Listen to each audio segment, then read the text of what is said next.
Okay student, good morning. आज देखो अपने एक नया वीडियो हम दे रहे हैं आपको। इसमें हम अब तक आपकी केमिस्ट्री से रिलेटेड जितनी भी प्रॉब्लम्स थी, आपके क्वेश्चंस के जो आंसर नहीं मिले, जो हमने होमवर्क सेंड किया था या वीडियो के अंदर जो करवाया, उससे रिलेटेड आपके जितने क्वेश्चनिंग थी, उस क्वेश्चनिंग का आंसर देने की हम देखो कोशिश कर रहे हैं।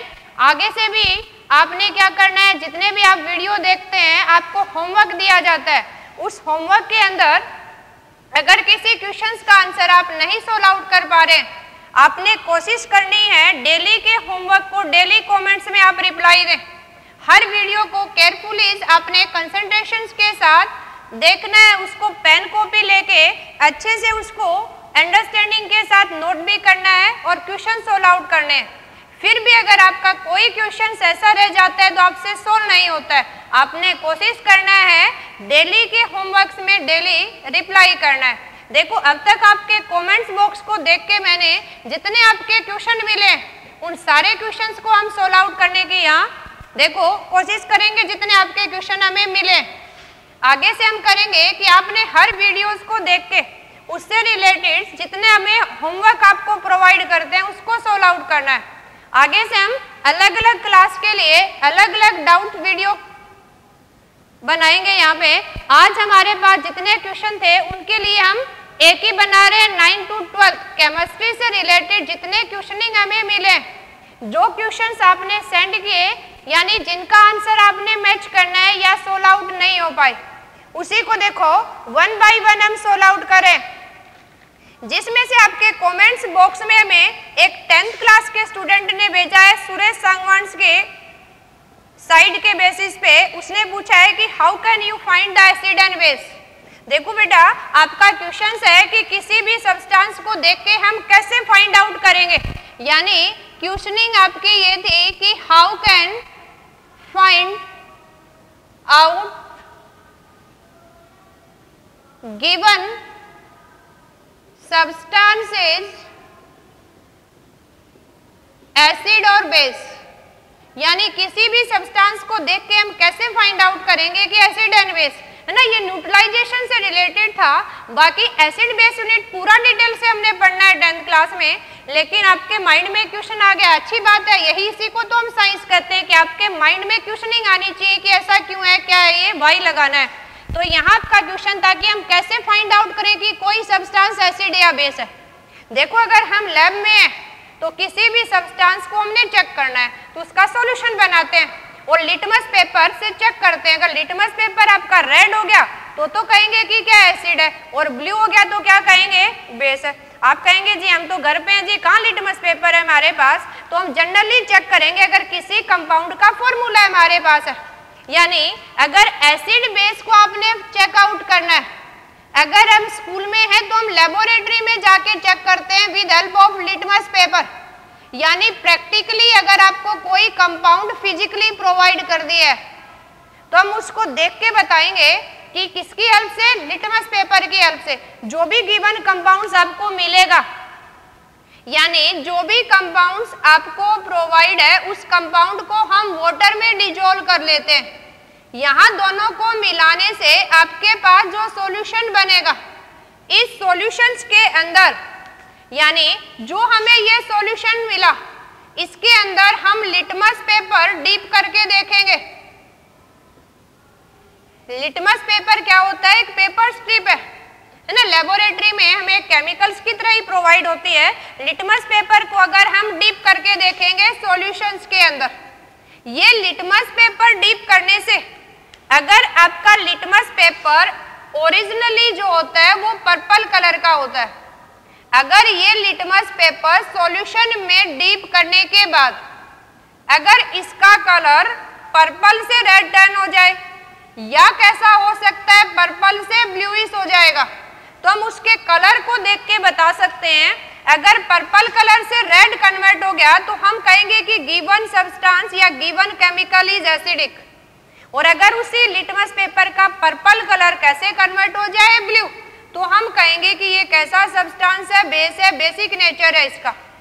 लेकिन ये हम अपने पेन कॉपी पेपर से तो नहीं कर सकते कि हाउ कैन यू फाइंड कि एसिड या बेस, है ना। वहां लिटमस पेपर थोड़ी हमारे पास ना सॉल्यूशन बनाने के लिए भी कर है, वाटर है।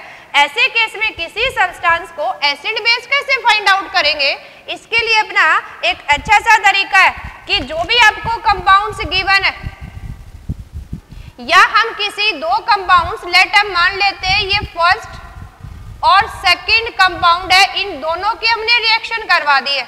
रिएक्शन करवाने से हमें न्यू प्रोडक्ट बनता है, जैसा हमने केमिकल रिएक्शंस में पढ़ा है। यहाँ जो प्रोडक्ट बनेंगे उसके अंदर हम देखेंगे कि किस कंपाउंड ने हाइड्रोजन दिया और किसने ले लिया। यानी अगर किसी भी कंपाउंड्स को हम फिजिकली पेपर पेन से हम फाइंड आउट करना चाहते हैं कि गिवन एसिड है या बेस है, तो हम क्या देखेंगे, इस केस में हम क्या फाइंड आउट करेंगे, number of hydrogen atom in A compound. यानी अगर हम हाइड्रोजन एटम की बात करें, अगर कोई भी कंपाउंड हाइड्रोजन एटम का अगर नंबर डिक्रीज हो रहा है इन प्रोडक्ट, दैट मीन्स अगर उसका नंबर डिक्रीज होगा, इसका मतलब क्या कर दिया उसने, डिक्रीज हो रहा है, इसका मतलब उसने हाइड्रोजन को लूज किया। हाइड्रोजन लूज करने वाला क्या है, एसिड। अगर कोई सब्सटेंस के अंदर हाइड्रोजन का नंबर इंक्रीज हो जाएगा, यानी किसमें चेक करेंगे हम, प्रोडक्ट के अंदर, इसका मतलब इंक्रीज हो रहा है तो उसने क्या किया है, गेन किया हाइड्रोजन को, और गेन करने वाला क्या होता है, बेस। देखो इसका एग्जांपल लेके देखते हैं। जैसे कोई कंपाउंड दे दिया आपको, और कैसे पहचानेंगे, स्कूल में हम लेबोरेटरी में तो चेक कर सकते हैं, या घर में आपने चेक करना है तो इससे घर में भी चेक कर सकते हैं। देखो यहाँ हमने लिटमस पेपर ले लिया है, इस लिटमस पेपर के बजाय यहाँ हम एसिड बेस को चेक करने के लिए अपने घर में टर्मेरिक होती है, यानी जिसको आप हल्दी बोलते हो, हल्दी पाउडर से भी हम एसिड बेस को चेक कर सकते हैं। अगर हल्दी पाउडर्स को हम किसी सॉल्यूशन बना के उस कंपाउंड का अगर डालेंगे तो बेस के अंदर तो रेडिश कलर आ जाता है ना। जैसे लिटमस पेपर से चेक करते हैं तो टर्मेरिक पाउडर से भी चेक कर सकते हैं। ये टर्मेरिक पाउडर अगर किसी बेसिक सब्सटेंस पे डालोगे आप तो कैसा हो जाएगा, ब्लड रेड। और अगर एसिड में डालोगे तो ये कैसा रहेगा, येलो का येलो ही रहेगा, यानी एसिड के अंदर कैसा रहेगा, ये येलो। तो हम घर में भी इसको चेक कर सकते हैं, लेकिन पेपर पेन से कैसे करेंगे वो बढ़ रहे हैं, है ना। किसी सब्सटेंस को पेपर पेन से आप कैसे फाइंड आउट करेंगे कि गिवन सब्सटेंस इज एसिड और बेस, है ना। अलग अलग सब्सटेंस होते हैं, उसको अलग अलग करने के तरीके जनरली हम 10th क्लास पे बेसिस पे देखे, है ना। बाकी तो ये कहेंगे कि ऐसे सब्सटेंस भी हैं जिसमें एच नहीं है, उसको एसिड बेस भी कहते हैं, वो आगे डिटेल से पढ़ेंगे हम। जनरली अगर देखना हो, जैसे अगर हम कंपाउंड लें, अभी देखो अगर हमने सिंपल HCl ले लिया है, इसको NaOH के साथ मिक्सअप किया हमने, इस केस में यहाँ न्यूट्रलाइजेशन रिएक्शन से हमें प्रोडक्ट क्या मिला था, कैटाइन और एनाइन आपस में कंबाइन करके क्या बना रहे हैं, सोडियम क्लोराइड एंड वाटर।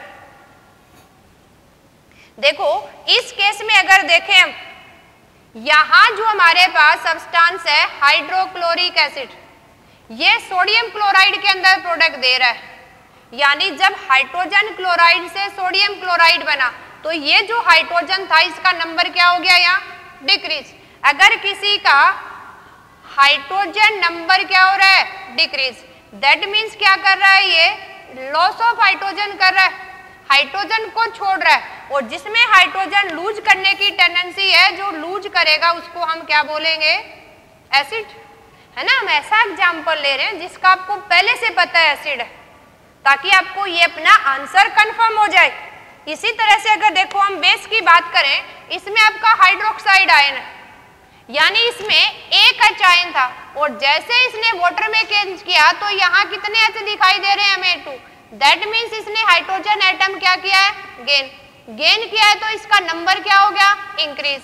और हाइड्रोजन नंबर अगर इंक्रीज हो रहा है दैट मीन्स इसका नेचर कैसा है, बेसिक है ना। तो ऐसे हम क्या कर सकते हैं, किसी भी सब्सटेंस के हाइड्रोजन एटम्स को काउंट करके बता सकते हैं कि गिवन सब्सटेंस एसिड है या बेस है। देखो नेक्स्ट वन करके देखते हैं हम। अगर आपको यहां दे दिया अभी CH3COH, आपको नहीं पता ये क्या है, आपको फॉर्मूला दे दिया है और यहां हमने रिएक्शन करवानी है इसकी सोडियम मेटल के साथ। ये हमें यहाँ क्या देगा, सोडियम एसिटेट देता है हमें CH3COONA और साथ में यहाँ हाइड्रोजन गैस रिलीज हो रही है। अब आपने फाइंड आउट करना है कि ये गिवन सब्सटेंस एसिड है या बेस। तो अपना आसान सा तरीका, इसमें हाइड्रोजन को काउंट करो, यानी अगर इस कंपाउंड में टोटल हाइड्रोजन एटम्स देखें हम तो हमारे पास कितने हैं 4। देखो 3 हाइड्रोजन ये और एक ये, टोटल कितने हो गए 4। इसी कंपाउंड को अगर यहाँ चेक करें, इसमें सिर्फ हाइड्रोजन का नंबर है वो कितना है 3। दैट मीन्स एक हाइड्रोजन यहाँ क्या हो गया, डिक्रीज हो गया। अगर इस कंपाउंड में चेंज हो रहा है, ये रिएक्टेंट प्रोडक्ट बना रहा है, एक हाइड्रोजन की संख्या कम होगी, इसका मतलब हाइड्रोजन दे रहा है और जो हाइड्रोजन देता है उसको हम क्या बोलते हैं, एसिड। तो नेक्स्ट वन आपका क्या है, बेस। कहें तो भी देखो यहाँ जो सोडियम है ये क्या है, हाइड्रोजन को डिस्प्लेस करके, यानी इस सोडियम के पास एक भी हाइड्रोजन नहीं था, अब जो कंपाउंड बना है उसमें हाइड्रोजन है। दैट मीन्स ये कैसा नेचर है इसका, बेसिक, है ना। तो ये आप इजीली फाइंड आउट कर सकते हैं कि गिवन सब्सटेंस एसिड और बेस कैसा है। प्रैक्टिकली फाइंड आउट करते हो तो हम उसका कलर देख के फाइंड आउट करते हैं और थॉटिकली अगर पेपर पेन से फाइंड आउट करते हैं तो हम उसके फॉर्मूले को देख के फाइंड आउट करते हैं, है ना, कौन सा एटम उसने लूज किया है या गेन किया है। ऐसे ही आपका एक नेक्स्ट क्वेश्चन था 10th क्लास से रिलेटेड ही कर लेते हैं। पहले 10th क्लास वाले एक विजेंद्र स्वामी के नाम से कमेंट्स डाला है आपने कि आप पूछ रहे हैं कि हमने जो होमवर्क आगे कर रहे हैं, हमने जो पहले यूनिट कर रखी थी उसमें करना है या नई कॉपी बनानी है। देखो हम वीडियो आपके पास भेज रहे हैं, आपने अपने नोट्स मेंटेन कर लेने हैं और उस नोट्स को हम आगे की स्टडी के लिए कंटिन्यू रखेंगे। हम वही यूनिट पढ़ रहे हैं जो हमने नहीं की थी, क्योंकि कुछ यूनिट हमने सेक्शन में कर ली थी तो बाकी सेक्शन में नहीं की थी, इसलिए जो कर रखा है उसको भी और नहीं कर रखा उसने भी अपनी कॉपी मेंटेन रखनी है। देखो 10th क्लास से रिलेटेड हमें 2 ही क्वेश्चंस के ऊपर डाउट मिला था। अब अगर हम बात करें, देखो 9th क्लास से रिलेटेड, 9th क्लास के स्टूडेंट एक अमित शोरान के नाम से कमेंट्स आया हमारे पास। यहाँ हमने होमवर्क में क्वेश्चन डाला था और उसका आंसर पूछ रहा है हमें कि find out which matters of fluidity. देखो यहाँ एक कॉमन वर्ड हम यूज कर रहे हैं बेटा, फ्लूइडिटी। अब ये फ्लूइडिटी मीन्स क्या होती है, टेंडेंसी है ऑफ मैटर टू फ्लो। देखो किसी भी मैटर्स की, ऑब्जेक्ट की फ्लो करने की, बहने की टेंडेंसी किसमें होगी, सॉलिड तो अपनी चीज जगह पे फिक्स रहता है। जैसे हमारे पास पेन है, बेंच है, ये सारे क्या है, सॉलिड है, तो ये तो मूव कर ही नहीं सकते। और कोई चीज अपनी जगह से कोई ऑब्जेक्ट मूव करेगा वही क्या शो करेगा, फ्लूइडिटी शो करेगा। दैट मीन्स अपने माइंड में एक चीज आपने फिक्स कर लेनी है कि फ्लो क्या करता है, सिर्फ लिक्विड और गैसेस मैटर फ्लो करेंगे। अब हमने गिवन सब्सटेंस में सिलेक्ट करना था कि कौन फ्लो करेगा कौन नहीं करेगा, क्योंकि जो फ्लो करेगा उसी के अंदर फ्लूइडिटी होगी। अब हमारा यहाँ क्वेश्चन था, आपने एक बताना था कि बॉक्स, देखो बॉक्स या तो सॉलिड का ही बनेगा, चाहे वो लकड़ी का बना रखा है, चाहे लोहे का बना रखा है, या स्टील का, एल्यूमिनियम का, या सेकंड वन इसी के साथ ऑप्शन में दे रखा था आपको कर्ड। इस फॉर्म में अगर देखें हमें कर्ड तो किस में मिलता है, हमें कर्ड हमें लिक्विड स्टेट में मिलता है, और बॉक्स है दैट मीन्स कोई भी डिब्बा आपके पास लगा ले। दैट मीन्स ये हमें किस में मिलता है, जैसे चाहे आपका ज्योमेट्री बॉक्स ही है तो बॉक्स, ज्योमेट्री बॉक्स किस में है, सॉलिड फॉर्म में। तो इजीली फाइंड आउट कर सकते हैं कौन फ्लूइडिटी शो करेगा, कर्ड, है ना। जैसे दही डाल रखी है आपने कटोरी में और बाई चांस आपका हाथ लग के वो टिल्टेड हो गया तो दही तो बह के चलेगा। वो बात अलग है कि दही धीरे धीरे फ्लो करेगा, लेकिन फ्लो करेगा वो। लेकिन आपकी ज्योमेट्री बॉक्स है, चाहे वो सीधी रखी है चाहे आपने टिल्ट कर दिया, वो वहां से हिलेगी नहीं। तो हम इजीली जब भी फ्लूइडिटी हमसे पूछी जाए, यानी हमने देखना है कि कौन फ्लो कर सकता है, कौन नहीं। फ्लो कौन करेगा? सिर्फ लिक्विड एंड गैसेस, तो इजीली फाइंड आउट कर सकते हैं हम। सेकंड वन था आपके पास कि आपने बताना था एयर और सोइल में से कौन करेगा। एयर और सोइल दे रखे हैं, तो एयर और सोइल में भी हम इजीली बता सकते हैं। हमने सिर्फ फाइंड आउट करना है, देखो एयर तो क्या है? गैसीय स्टेट ऑफ मैटर, और सोइल क्या है? Solid state of matter. तो हम इजीली बता सकते हैं बेटा भी कि गैसेस तो फ्लो करते हैं और सॉलिड नहीं करते। दैट मीन्स फ्लूइडिटी अभी कौन शो करेगा? एयर शो करेगा ना। ये क्वेश्चन था आपका 9 से रिलेटेड, और 9 से रिलेटेड आपका यही कमेंट्स मिले थे हमें। अब देखो हम बात करते हैं +1 क्लास से रिलेटेड। +1 क्लास के स्टूडेंट से हमें कमेंट्स मिला है एक राज कासवंश की नाम से हमें कमेंट्स मिला है कि हमें फाइंड आउट करना है मोल कंसेप्ट से रिलेटेड कमेंट डाल रखा है इसने, देखो। और क्वेश्चन क्या है कि किसी भी मॉलिक्यूल्स के अंदर आपको मॉलिक्यूल्स का अमाउंट दे रखा है। ये कह रहे हैं कि हमें मॉलिक्यूल्स में मोल्स फाइंड आउट कर सकते हैं, लेकिन उस मॉलिक्यूल्स में कितने मोल्स ऑफ इंडिविजुअल एटम है ये फाइंड आउट करना है। तो इसके लिए देखो, अगर हमें मोल्स ऑफ एटम्स निकालने हैं किसके अंदर? इन ए मॉलिक्यूल्स के अंदर, और मॉलिक्यूल्स का आपको अमाउंट दिया हुआ मिल सकता है।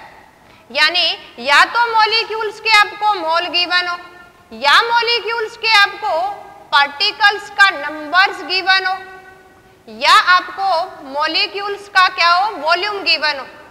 तो हमारा क्वेश्चन ये है, देखो जब भी किसी मॉलिक्यूल्स का पहले मोल्स निकालने आने चाहिए।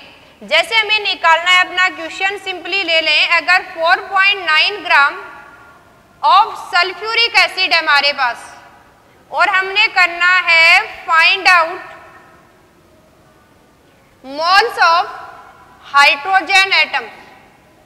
ओके, देखो जब भी हम बात करें मोल्स फाइंड आउट करना है, तो हमारे पास एक फॉर्मूला था कि जब भी मोल निकालते हैं, अगर वेट गिवन है तो मोलर मास से डिवाइड करेंगे, वॉल्यूम गिवन है तो मोलर वॉल्यूम से डिवाइड करेंगे, और अगर नंबर गिवन है तो एवोगैड्रोस नंबर से डिवाइड करना है। अब गिवन डाटा के अंदर हमारे क्या गिवन है? ग्राम में वेट, तो हमें कौन सा फॉर्मूला अप्लाई करना है अभी ये? अब गिवन वेट अगर पहले निकालेंगे, देखो हम उस मॉलिक्यूल्स के मोल्स को किससे रिप्रेजेंट करते हैं? हम एन से। अब सल्फ्यूरिक एसिड के निकालने हैं, तो गिवन वेट हमें कितना दे रखा है? 4.9 ग्राम। अब हमें क्या फाइंड आउट करना है? Molar mass. मोलर मास क्या होता है कि उस मॉलिक्यूल के हर के मास का जोड़ कितना है। अब सल्फ्यूरिक एसिड के अंदर अगर निकाले हम 2 हाइड्रोजन के लिए, 32 सल्फर के लिए, और 4 हमारे पास ऑक्सीजन है, 1 16, तो टोटल हमारे पास हो गया 98 ग्राम पर मोल। मोलर मास को किस में लिखते हैं? ग्राम पर मोल। अब मोल निकालने के लिए इसको हम 98 ग्राम पर मोल से डिवाइड कर देते हैं। अपने पास देखो इसको सोल्व आउट करें, अगर हम ग्राम से ग्राम कैंसिल, 4.9 को हम क्या लिख सकते हैं? 49/10 और 1/98, ये आपका 2 से कैंसिल आउट हो गया है, यानी अपने पास क्या बच गया अभी? 1/20 मोल्स। ओके, ये किसके मोल्स आए हमारे पास? सल्फ्यूरिक एसिड के। जब भी किसी एटम्स के मोल निकालने हो गिवन मॉलिक्यूल्स में, तो सबसे पहले हमें उसके अंदर क्या फाइंड आउट करना है? इस मॉलिक्यूल के अंदर एटॉमिसिटी, यानी फर्स्ट हम फाइंड आउट करेंगे atomicity of hydrogen in sulphuric acid. देखो एटॉमिसिटी क्या होता है? कितने एटम्स आपको दिखाई दे रहे हैं? हाइड्रोजन के कितने एटम है? 2। इसका मतलब क्या हुआ हमारे पास कि एक मॉलिक्यूल में 2 हाइड्रोजन है, और अगर हमारे पास 1/20 मोल्स है, कितने? 1/20 मोल्स, तो इसमें हमारे पास कितने हाइड्रोजन के मोल हो जाएंगे? तो हम कैसे फाइंड आउट कर सकते हैं? देखो अगर हमारे पास 1 मोल्स ऑफ सल्फ्यूरिक एसिड है, इसमें हमारे पास 2 मोल्स ऑफ हाइड्रोजन एटम्स हैं और हमें निकालना कितने में से 120 मोल्स ऑफ सल्फ्यूरिक एसिड में, तो कितना हो जाएगा 120 मल्टीप्लाई बाय 2, यानी कितने आ जाएंगे हमारे पास 1/10 मोल्स। तो हम क्या कर सकते हैं, इजीली फाइंड आउट कर सकते हैं। सिर्फ हमने क्या निकालना है, उसकी एटॉमिसिटी निकालनी है। अगर एटम्स की संख्या निकालनी हो तो मोल्स को अवोगाड्रो से क्या करेंगे, मल्टीप्लाई करेंगे। तो हम इजीली क्या कर सकते हैं, इसको सोल्व आउट कर सकते हैं।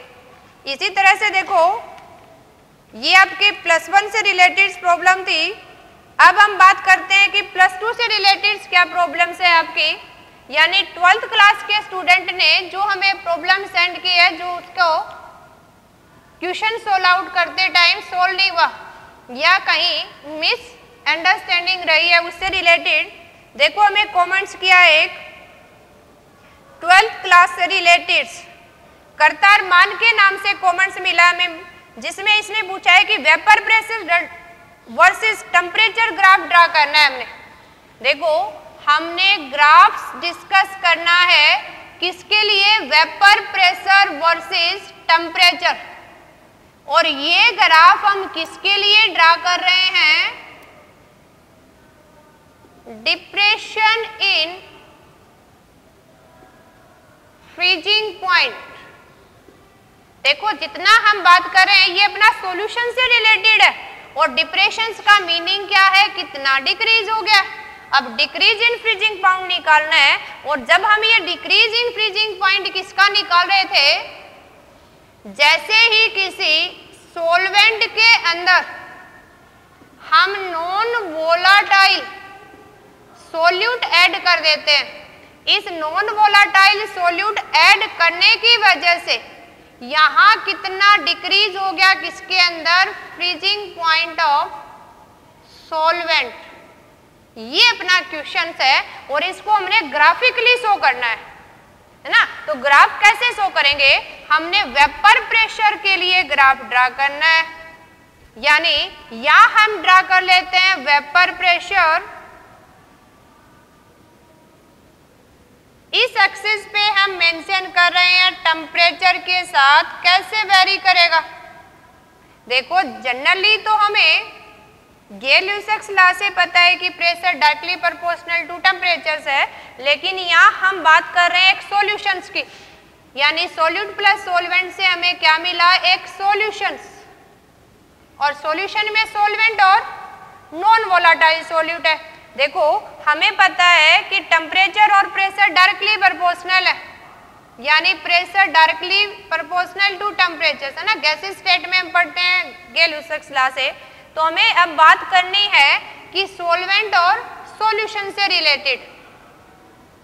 देखो जैसे ही किसी बीकर के अंदर अकेला प्योर सॉल्वेंट है, इस प्योर सॉल्वेंट के सरफेस पे मॉलिक्यूल होंगे, तो यहाँ जो वेपर स्टेट में आ रहे, यानी जितने वेपर बनेंगे वो पूरे सरफेस से मॉलिक्यूल एस्केपिंग हो रहे, लेकिन इसी के अंदर ये जो अपना बीकर था, इसी के अंदर हमने यहाँ कुछ ऐड कर दिया है सॉल्यूट, और सॉल्यूट नॉन वोलाटाइल है। यहाँ जो आपका सरफेस एरिया था जहाँ से वेपर बन रही थी, यहाँ सिर्फ पहले सॉल्वेंट मॉलिक्यूल थे, अब कुछ सरफेस एरिया किसने ऑक्यूपाई कर लिया है, सॉल्यूट ने। दैट मीन जहाँ से जो वेपर बनने की टेंडेंसी थी, यहाँ से जहाँ सॉल्यूट मॉलिक्यूल आ गए वो ब्लॉक हो गए। इस केस में जो वेपर बन रहे थे यहाँ लेसर वेपर बन पाएंगे। ये हम किसकी बात कर रहे हैं, सॉल्यूशन की, और ये किसकी है, जब आपका प्योर सॉल्वेंट है। अब इसको ग्राफिकली एक्सप्लेन करना है। देखो अकेले सॉल्वेंट की ज्यादा वेपर बनते हैं उसी गिवन टेम्परेचर पे, और सॉल्यूशंस के क्या बनते हैं, कम बनते हैं, क्योंकि सरफेस एरिया सॉल्यूट ने कवर कर लिया। तो जो भाप बन के लिक्विड जा रहा था वो क्या हो गया, कम बनेगी भाप। भाप ही को किसमें कर रहे हैं, वेपर प्रेशर में। तो यहाँ अगर ग्राफ ड्रा करते हैं देखो हम, तो हमें हमेशा ध्यान रखना है कि सॉल्वेंट का ग्राफ अपर बनाएंगे हम। क्यों बनाएंगे? क्योंकि अगर किसी भी टेम्परेचर पे वेपर चेक करेंगे तो प्योर सॉल्वेंट की ज्यादा बनेगी, प्योर सॉल्वेंट की ज्यादा बनेगी तो हम अपर ग्राफ बनाएंगे। अब जैसे जैसे टेम्परेचर कम करेंगे, देखो हम इसको नेगेटिव फॉर्म में हम बढ़ रहे हैं, जैसे जैसे हम टेम्परेचर को कम करेंगे तो लेसर वेपर बनती जाएंगी, और लेसर वेपर बनेगी तो हम जैसे देखो यहाँ टेम्परेचर इंक्रीज है तो टेम्परेचर जैसे कम करेंगे, टेम्परेचर कम होगा तो वेपर भी कम हो जाएंगे, इसलिए डाउनवर्ड स्लोप बना दिया हमने। और ये स्लोप हम किसके लिए बना रहे हैं? सॉल्वेंट, जब प्योर सॉल्वेंट है आपका। इस ग्राफ को लेट हमने ए और बी से रिप्रेजेंट कर दिया, यानी प्योर सॉल्वेंट है, जैसे टेम्परेचर कम करेंगे तो कम वेपर बनेगी, तो टेम्परेचर और वेपर प्रेशर का ग्राफ कैसे बना दिया हमने? डाउनवर्ड्स। अब जैसे ही देखो ये टेम्परेचर कम करता जाएंगे तो एक लिक्विड के लिए पार्टिकुलर टेम्परेचर होता है जिसपे वो फ्रीज हो जाता है, यानी सॉलिडिफाई। अब सॉलिड के अंदर क्या बनेंगे? और भी कम वेपर बनेंगी। तो इस ग्राफ के अंदर हमें थोड़ा सा एक बेंड मिल जाता है, यानी जहां से इस लिक्विड ने फ्रीज करना स्टार्ट कर दिया वहां से इसका ग्राफ और भी डाउनवर्ड हो जाता है। यानी ये जो ग्राफ रिप्रेजेंट कर रहा है हमारा, जिस ग्राफ को नाम दे दिया हमने बीसी, ये बीसी ग्राफ किसको रिप्रेजेंट कर रहा है? देखो हम यहाँ राइट कर लेते हैं। अभी जो हम ग्राफ के अंदर इंडिकेशन दे रहे हैं, यहां जो अपना ग्राफ है ए बी, जो ग्राफ हमने लाइन ड्रा की, ये तो किसके लिए है? प्योर सॉल्वेंट को इंडिकेट कर रहा है। सेकंड वन हमें मिली बीसी लाइन, ये किसके लिए है? जब सॉल्वेंट आपका लिक्विड स्टेट में है तो इसकी वेपर बन रही है, लेकिन जैसे टेम्परेचर कम किया, कम वेपर बनेंगे तो वेपर प्रेशर भी क्या हो गया? कम। लेकिन B2C बात करें, यानी B2C क्या रिप्रेजेंट कर रहा है? जब आपका सॉलिड लिक्विड बन गया, यानी सॉल्वेंट सॉलिडिफाई हो गया, यानी B पॉइंट से उसने सॉलिडिफाई होना स्टार्ट किया, जैसे सॉलिड बनता गया उतनी वेपर क्या होगी? कम। और वेपर का अमाउंट एक साथ ज्यादा डिक्रीज हो गया, इसलिए हमने ग्राफ और भी डाउनवर्ड बना दिया है। इसी तरह से अगर हम सॉल्यूशन की बात करें, अपना जो सॉल्यूशंस का ग्राफ होगा, जैसे अभी हमें डायग्राम से एक्सप्लेन करे थे, सॉल्यूशंस के अंदर कुछ हमने नॉन वोलेटाइल सॉल्यूट डाल दिए, तो सॉल्यूशन का ग्राफ हमेशा सॉल्वेंट से नीचे बनाएंगे। और जैसे ही देखो इस पर्टिकुलर टेम्परेचर पे ही हम बात करें तो इसके लेसर वेपर बनेंगे, लेकिन जैसे जैसे टेम्परेचर कम करते जाएंगे सॉल्यूशंस के लिए भी एक ऐसा फिक्स पॉइंट आएगा जिसपे सॉल्यूशंस क्या हो जाएगा? फ्रीज हो जाएगा। क्योंकि ये जो लाइन है B2C, ये फ्रीजन्स यानी सॉलिड स्टेट को रिप्रेजेंट कर रही है, जब लिक्विड सॉलिडिफाई हो गया। इसी केस में यहां इसने क्रॉस कर दिया, ये अपना graph A to B solvent के लिए, B2C सॉलिड स्टेट के लिए, और ये जो अपना ग्राफ बन गया अभी D से E तक, ये ग्राफ किसको रिप्रेजेंट कर रहा है? सॉल्यूशंस के लिए। अब अपना क्वेश्चन ये था कि डिप्रेशन इन फ्रीजिंग पॉइंट कैसे निकालें, तो आपने देखना है कि जो B2C ग्राफ है ये फ्रोजन स्टेट को इंडिकेट कर रहा है। ये जो ग्राफ था B2C ये प्योर सॉल्वेंट के लिए, और D2E क्या है आपका? सॉल्यूशंस के लिए। जिस पॉइंट पे सॉल्यूशन का ग्राफ सॉल्वेंट को क्रॉस करेगा, दैट मीन्स ऐसा टेम्परेचर है जिसमें सॉल्यूट और सॉल्वेंट मिलाने से सॉल्यूशन बन गया, और वो वहां क्या हो गया? फ्रीज। इस E पॉइंट को हम टेम्परेचर एक्सिस से मिला देते हैं। इसी तरह से जो B पॉइंट था जहां पे सॉल्वेंट प्योर ने सॉलिडिफाइड स्टेट अटेन कर ली है, इन दोनों को हमने टेम्परेचर से एक्सिस से मिला दिया है। और देखो अगर यहां देखें हम, यहां भी देखो सॉल्यूशंस के लेसर वेपर बनेंगे और प्योर सॉल्वेंट के ज्यादा, यानी अगर ये आपका P1 प्रेशर है, ये P2, तो हमें पता है P2 always greater than P1, इसलिए सॉल्वेंट का ग्राफ हमेशा क्या रहेगा? अपवर्ड। अब हम टेम्परेचर की बात करें, सॉल्यूशन का ग्राफ जहां इस फ्रोजन ग्राफ को क्रॉस करेगा, ये E फॉर्म किसको इंडिकेट करेगा? Freezing point of solution. इसी तरह से जिसमें B पॉइंट क्रॉस कर रहा है, ये किसको इंडिकेट कर रहा है? Freezing point of pure solvent.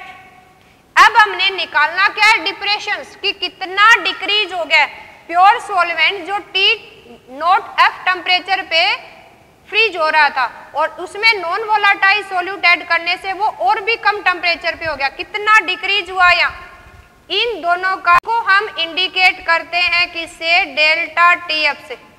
और यही आपका डेल्टा टीएफ क्या है, डिप्रेशन इन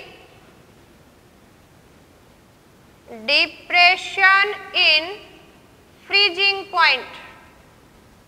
कितना डिप्रेस हो गया है और ये किसका डिफरेंस है, देखो टेम्परेचर यहाँ एक्स एक्सिस पे लेफ्ट टू राइट इंक्रीज हो रहा है, तो सॉल्यूशंस की बजाय ये सॉल्वेंट का टेम्परेचर है वो ज्यादा है, सॉल्यूशन का कम, तो हायर में से लोअर माइनस कर देते हैं। दैट मीन्स अपने पास जो डेल्टा टीएफ है वो क्या आ गया है, T dot F minus TF, और ये क्या आ गया अपना डिप्रेशन इन फ्रीजिंग पॉइंट, है ना। जब भी कोई क्वेश्चंस या कोई टॉपिक ना समझ में आए, हमने कोशिश करनी है उसको दोबारा देखेंगे, बैक करके दोबारा से देख लेना है, फिर भी ना समझ में आए तो कमेंट्स कर देना है, दोबारा से एक्सप्लेन करने की कोशिश करेंगे। बाकी वहां जितना हमने बोर्ड्स एग्जाम के अनुसार थोटिकली लिखना है ना, उतना एक्सप्लेन किया है। ये आपको समझाने के लिए, ये एक्सप्लेन नहीं करते हैं ना छोटे बच्चों की तरह, लेकिन आपको समझाने के लिए यहाँ मैंने मेंशन कर दिया है कि अगर हम vapour pressure versus temperature depression in freezing point के लिए ग्राफ बनाते हैं, इस केस में हमने क्या देखना है कि कितना डिप्रेस हो गया, डिक्रीज हो गया। दैट मीन्स अगर प्योर सॉल्वेंट है, अकेला लिक्विड है, वोलाटाइल है, तो ज्यादा भाप बनेगी। जैसे उसमें कोई नॉन वोलाटाइल ऐड करेंगे तो सरफेस कवर हो जाएगा, तो कम भाप बन पाएंगे। तो इसलिए हमेशा सॉल्यूशंस का वेपर प्रेशर सॉल्वेंट से कम रहेगा। तो ग्राफ भी क्या बनाना है, नीचे की तरफ बनाना है। अब जैसे हम टेम्परेचर कम करते जाएंगे तो ग्राफ नीचे की तरफ आएगा, क्योंकि कम वेपर बन रहे हैं। एक ऐसा टेम्परेचर आएगा जिसपे जो सॉल्वेंट है वो जम जाएगा, आपका फ्रीज हो जाएगा।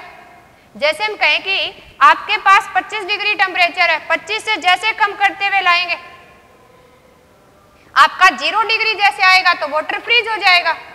फ्रीज होने के बाद भी वो क्या होगा, उसकी देखा बर्फ में से भी कुछ ना कुछ भाप निकलती रहती है, तो कुछ ना कुछ तो वेपर बनेंगे, लेकिन एक साथ उसकी वेपर का अमाउंट क्या हो गया, डिक्रीज। इसलिए ग्राफ भी क्या आ गया, और भी नीचे की तरफ डाउनवर्ड आ गया आपका। अब जहां इसके अंदर बैंड आ गया, क्योंकि जब भी कोई भी मॉलिक्यूल एक मॉर्फिक फॉर्म से, एक फिजिकल स्टेट से दूसरे में आता है, तो हम उसको ट्रांजिशन टेम्परेचर बोलते हैं, यानी उसके अंदर चेंज आ गया। तो ये जो बी पॉइंट है ये किसको इंडिकेट कर रहा है, फ्रीजिंग पॉइंट ऑफ सॉल्वेंट। ये ई पॉइंट है जहां सॉल्यूशंस के ग्राफ ने इस सॉलिड स्टेट के ग्राफ को क्रॉस किया, वो किसको इंडिकेट कर रहा है, फ्रीजिंग पॉइंट ऑफ सॉल्यूशन। और कितना डिफरेंस है वो क्या, depression in freezing points. Okay student, इसी से रिलेटेड जो 12th क्लास से रिलेटेड अगला क्वेश्चन एक हमें सचिन शोरान के नाम से मिला है। सचिन शोरान ने कमेंट्स किया हमें कि जितने भी हम कोलिगेटिव प्रॉपर्टी से रिलेटेड न्यूमेरिकल सोल्व करते हैं वहां हम एक प्रोपोर्शनलिटी कांस्टेंट यूज करते हैं। जैसे कि अगर हम डिप्रेशंस की बात करें तो केएफ यूज करते हैं, यानी कैरियोस्कोपिक कांस्टेंट। यानी क्वेश्चन ये है कि जो भी हमें न्यूमेरिकल्स मिलेंगे, क्या न्यूमेरिकल्स में केबी की या केएफ की वैल्यू प्रोवाइड मिलेगी, बिल्कुल मिलेगी।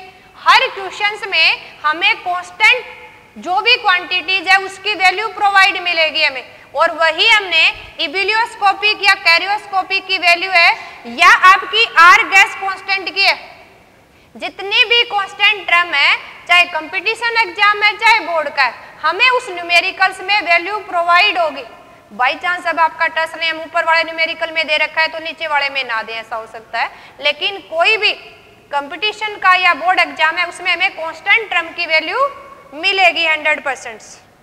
ओके स्टूडेंट, एक क्वेश्चन और है इसी का, यानी अमित शोरान्स के नाम से आया है। हमने न्यूमेरिकल्स में डाल रखा था, या जनरली हम कहते हैं जब हम मास निकालते हैं ऑस्मोटिक प्रेशर्स को यूज करके, तो रास्ट प्रोसेस में कपूर को यूज करते हैं, है ना। हमने इस वर्ड को यूज किया था कि ये जो हम यूज कर रहे हैं, जो कंफर हम यूज कर रहे हैं, जनरली अपनी भाषा में इसको कपूर बोल देते हैं, है ना। तो माइंड में क्वेश्चन आ जाता है, इसके माइंड में क्वेश्चन आ गया जी आप कपूर वर्ड तो यूज कर रहे हैं, हम रास्ट प्रोसेस में यूज भी करते हैं, इसका केमिकल फॉर्मूला क्या है ना। कपूर से अगर हम देखें तो कपूर अपना क्या है, एक बाईसाइक्लो कंपाउंड है।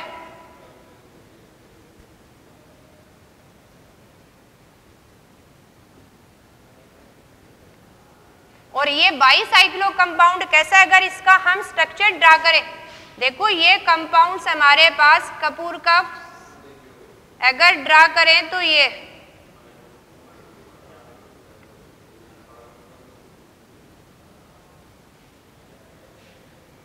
कंपाउंड्स अगर है तो ये अपना किसका है, कपूर का है। अगर इसका हम मॉलिक्यूलर फॉर्मूला लिखें तो क्या हो जाएगा हमारे पास C10H16O, है ना। ये बाईसाइक्लो कंपाउंड है एक, जिसको हम क्या बोलते हैं, कपूर्स, और इसको यूज करते हैं हम रास प्रोसेस में for finding the molecular mass of A compounds. तो ये किसका है, कपूर। एक हम देखो ये ध्यान रखना है, ये हम एक टिम्बर्स प्लांट से ऑब्टेन करते हैं उसकी बार्क से। इसी से रिलेटेड अगर आपने पूछ लिया, एक और बता देती हूँ आपको, हम नेफ्थलीन बॉल भी यूज करते हैं, है ना, वूलन क्लॉथ में डालने के लिए, हम इसको भी घर में कपूर बोल देते हैं। ये कपूर डिफरेंट सब्सटेंस है इसी के लिए, और ये अपना नेफ्थलीन अलग है। नेफ्थलीन एक एरोमेटिक कंपाउंड्स है जिसके अंदर बाइफिनाइल्स की फॉर्म में हम यूज करते हैं। ये नेफ्थलीन है, ये कम्फर्स है, कपूर है हमारा। ये बाईसाइक्लो कंपाउंड है और ये कैसा है, एरोमेटिक कंपाउंड्स है। इसी से रिलेटेड देखो एक और क्वेश्चन मिला था, सिंपल छोटा सा क्वेश्चन पूछ रखा है, ये राजकुमार जांगड़ा के नाम से हमें कमेंट्स में मिला है 12th क्लास के लिए, और उसने पूछ रखा है कि मिसिबल लिक्विड क्या होता है। देखो जनरली है मिसिबल लिक्विड्स किसको बोलते हैं, अगर कोई भी, जैसे हम सॉल्यूशंस बना रहे हैं, सॉल्यूशन के अंदर हम एक सॉल्यूट यूज करते हैं और एक क्या यूज करते हैं, सॉल्वेंट। अगर सॉल्यूट और सॉल्वेंट दोनों ही लिक्विड है, यानी सॉल्यूट भी आपका लिक्विड हो और सॉल्वेंट भी लिक्विड हो, और अगर दोनों आपस में इजीली डिजोल्व हो रहे, इजीली डिजोल्व होंगे तो मिसिबल, और अगर डिजोल्व नहीं हो तो क्या बोलेंगे, इमिसिबल। जैसे हम ये कहें कि आपने वाटर प्लस मिल्क लिख दिया है, तो वाटर और मिल्क दोनों डिजोल्व हो गए, दोनों लिक्विड है, तो क्या मिसिबल है। लेकिन अगर हम यहां लिख दें वाटर प्लस ऑयल, तो हम वाटर को ऑयल में तो नहीं मिला सकते, अगर डिजोल्व नहीं हो तो उसके लिए क्या वर्ड यूज करेंगे हम, इमिसिबल। देखो miscible word same like soluble, dissolve हो जाए तो मिसिबल और अगर डिजोल्व नहीं हो तो इमिसिबल।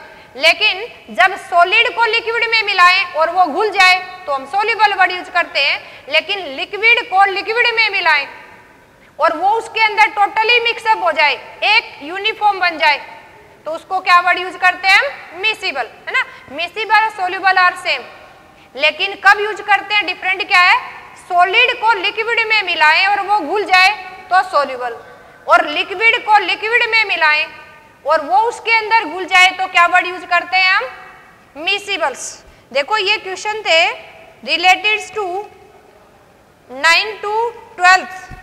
एक कमेंट्स मिला था हमने पास आउट स्टूडेंट से जो कंपटीशंस की तैयारी कर रहे हैं।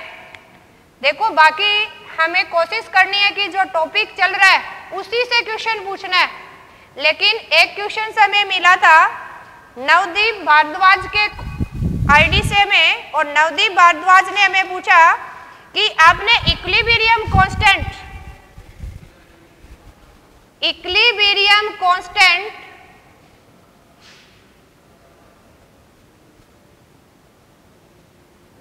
हाउ वेरीज विद टेम्परेचर्स, है ना, ये थोड़ा सा एक्सप्लेन देना है। देखो बेटा हम पूरा वीडियो पूरी उस यूनिट को तो एक्सप्लेन नहीं कर सकते, लेकिन हम आपके क्वेश्चन का आंसर देंगे, सिर्फ ये बता सकते हैं कि हाउ इट वेरीज। इसको एक्सप्लेन करने के लिए हम वन ऑफ इक्वेशंस यूज करते हैं। ये वन ऑफ इक्वेशन किसके लिए, इक्विलिब्रियम कांस्टेंट के लिए। इसने किसके लिए हमें दी कि एट कांस्टेंट प्रेशर पे, अगर कांस्टेंट प्रेशर पे इक्विलिब्रियम के लिए लेट हम ये माने कि कोई रिएक्टेंट प्रोडक्ट में चेंज हो रहा है, हम इक्विलिब्रियम की बात करें, दैट मींस रिएक्टेंट और प्रोडक्ट इक्विलिब्रियम कंडीशन में। कंडीशन ये है वन ऑफ इक्वेशन के लिए कि कांस्टेंट प्रेशर हमने कंसीडर करना है। हम ये कहें कि इसके लिए ये फॉरवर्ड है और ये क्या है, बैकवर्ड है, अब यहाँ इक्विलिब्रियम कांस्टेंट की बात करें तो क्या हो जाएगा, के फॉरवर्ड अपॉन के बैकवर्ड। अगर कांस्टेंट प्रेशर की बात करें, वन टॉप इक्वेशन हम ड्रा करें तो इन्हीं से अपने पास एक इक्वेशन बन जाती है और ये इक्वेशंस क्या बनती है हमारे पास, यानी नेचुरल लॉग को अगर हम सोल्व करके लिखे तो अपने पास इक्वेशन बन गई log of Kp। K means equilibrium constant है, P किस लिए राइट किया, कांस्टेंट प्रेशर के लिए। तो अपने पास ये इक्वेशन बन जाती है और ये इक्वेशन क्या बन गई देखो, माइनस डेल्टा H नोट, यानी स्टैंडर्ड एंथैल्पी लेनी है, that is a constant quantities, और ये किसके बराबर है, हमने नेचुरल लॉग की वैल्यू पुट कर दे 2.303 RT। ये जो इक्वेशन है हमारी, इस इक्वेशंस को बोलते हैं हम वन टॉप इक्वेशंस। इस इक्वेशंस में हमें सॉर्ट आउट करना है कि हाउ रेट जो आपका इक्विलिब्रियम कांस्टेंट है वेरी विद टेम्परेचर्स। देखो ग्राफ में यहाँ नेगेटिव साइन है, Kp और टेम्परेचर के साथ वेरिएशन बताना है हमें, लेकिन ये कांस्टेंट प्रेशर की बात करनी है और इक्विलिब्रियम कांस्टेंट फॉरवर्ड और बैकवर्ड का रिलेशन है। तो हमें ये रिएक्शन बताएगी अभी। ये जो रिएक्शंस हम यूज कर रहे हैं, ये रिएक्शन दो तरह की हो सकती है, या तो एंडोथर्मिक या एक्सोथर्मिक। अगर एंडोथर्मिक है दैट मीन्स एनर्जी अब्जॉर्ब करने से वो रिएक्शन प्रोसीड हो रही है। अगर एनर्जी प्रोसीड हो रही है दैट मीन्स अगर एंडोथर्मिक रिएक्शन है, जैसे ही हम टेम्परेचर इंक्रीज करेंगे तो आपकी Kf की वैल्यू भी क्या हो जाएगी, इंक्रीज। और अगर Kf की वैल्यू इंक्रीज होगी टेम्परेचर बढ़ाने से तो किसकी होगी, कांस्टेंट प्रेशर पे इक्विलिब्रियम कांस्टेंट की वैल्यू भी बढ़ जाएगी। यानी ये हमें इस रिएक्शंस को देख के फाइंड आउट करेंगे।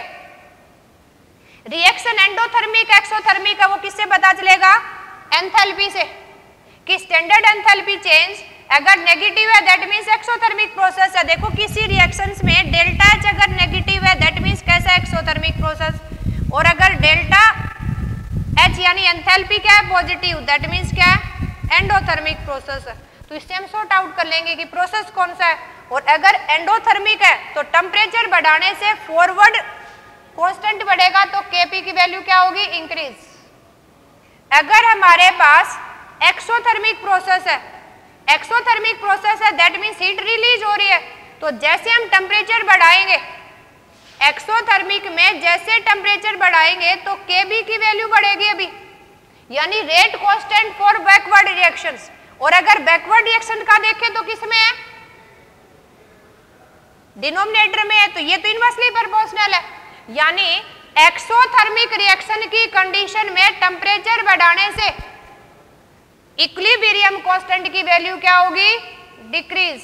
एंडोथर्मिक में क्या होगी, इंक्रीज।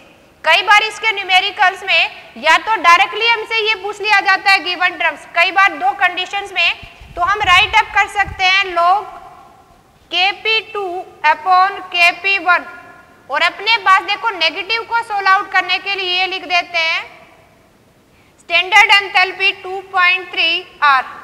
ये आपका क्या हो जाएगा, T1 माइनस क्या हो जाएगा 1 अपॉन T2, है ना। न्यूमेरिकल सोल्व करना है तो जैसे अरेनियस केस में और हम y यूज करते थे उससे रिलेटेड ये सोल्व आउट करेंगे। देखो ये आपका कंपटीशन से रिलेटेड क्वेश्चंस जो हमने नवदीप भारद्वाज ने पूछा था, इफेक्ट क्या होगा, इसको वन टॉप इक्वेशन बोलते हैं। आपने इक्विलिब्रियम कांस्टेंट का टेम्परेचर के साथ वेरी बता सकते हैं एंथैल्पी की वैल्यू को देख के, एक्सोथर्मिक है या एंडोथर्मिक है। ओके स्टूडेंट, बाकी ये अपनी +1 क्लास की ये जो यूनिट था ये +1 क्लास की इक्विलिब्रियम यूनिट से रिलेटेड था ना, जो आगे हम स्टडी करेंगे। देखो हमने कोशिश करना है जो यूनिट जो वीडियो हमें पढ़ाया जा रहा है, जो आपको दे रहे हैं, उसी से रिलेटेड क्वेश्चन पूछे। फिर भी अगर कोई प्रॉब्लम है तो हम स्पेशल वीडियो बनाने की कोशिश करेंगे। Okay, thank you.